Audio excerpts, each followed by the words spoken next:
I structured the book in such a way that we investigate the narrative, the narrative of the kingdom, book by book. I could have done it thematically as well, but I think it's more manageable to do it book by book.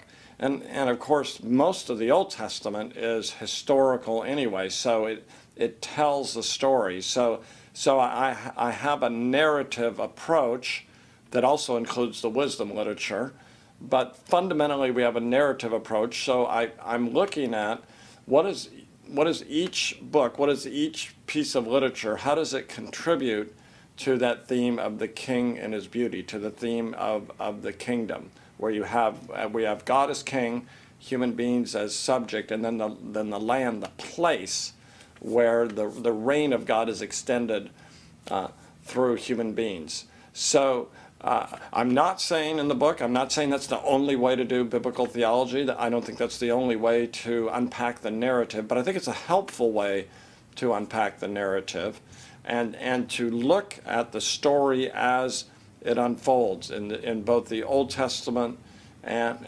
the New. And I think there's a good justification for a focus on the kingdom when we think of the Old Testament itself. Even though that language isn't used much, what permeates the Old Testament is the notion that Yahweh is Lord. And I think lordship connotes kingship as well. And then clearly when we come to the New Testament with the Gospels, we have the notion of kingdom and revelation as well.